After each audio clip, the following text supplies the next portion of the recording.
මේ ලෝකේ හොඳම දේවල් ලැබිච්ච කෙනාටත් ඒව නැති වෙනවද නැද්ද? නැති වෙනවා. මේ ලෝකේ හොඳම ආදරේ හම්බුනේ කාටද?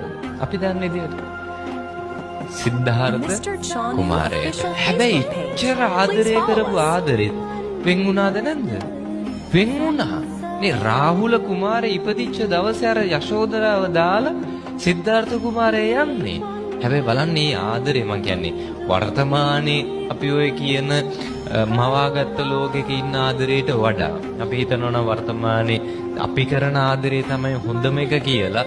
සාමාන්‍යයෙන් ඒ ආදරයක් වෙන්නිච්ච දවසක අපි කියනවානේ මේ ඔයාගෙන් එහා නම් ආයි කිසිම කෙනෙක් හොයන්නේ නෑ. ඔයා නැත්තම් බඳින්නෙත් නෑ. මුළු ජීවිත කාලෙම තනිකඩ වෙන්නවා. ඉතින් එහා පැත්තනොත් හිතනවා අන්නේ පවුනේ එහෙම ඉඳිත් දන්නෙත් නෑ කියලා හිතලා වෙන් වෙන උපරිම මාසයයි දෙකයි නේ. හරිද? හැබැයි යශෝදරාව පළවෙනි දරුවා ඉපදෙන දවසේ ස්වාමි පුරුෂයා දරුවත් එක්ක බිරිඳව තනි කරලා යනවා නේ. දරුවත් එක්ක බිරිඳව දාලා යනවා. හැබැයි යශෝදරා එක මොහොතක් වෛර කරාද? නෑ. බලන්න මොන්න තරම් ඒ ආදරය උතුම්ද. අවුරුදු ගාණක් බුදුරජාණන් බෝසතාණන් වහන්සේ අවුරුදු 6ක් දුෂ්කර ක්‍රියා කරා. දැනගත්ත විදිහට යශෝදරත් ඒ දුක් ටික වින්දා. තමන්ව දාලා ගියපු මිනිස්සයා වෙනුවෙන් නේ.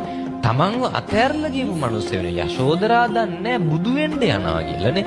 යශෝදරාව දැන් කියන්නේ බුදු වෙන්න කලින් අඩුම බෝසතාණන් වහන්සේවත් දන්නවනම් මම යන්නේ බුදු වෙන්න කියලා අවුරුදු 6ක් දුෂ්කර ක්‍රියා කරයිද? නෑ. ඒක කාලයක් ගියා අවබෝධ කරගන්නනේ. හැබැයි යශෝදරා මුකුත් දන්නේ නැතුවත් ගියපු හේතුව දන්නේ නැතුවත් ඒ ආදරේ ඉස්සරහට අරන් ගියා. ඒතකොට එච්චර වටින ආදරෙත් වෙන් වුණා නම් නේ. එච්චර වටින දේවලුත් නැති වුණා නම් සිද්ධාර්ථ කුමාරයාට මොනවද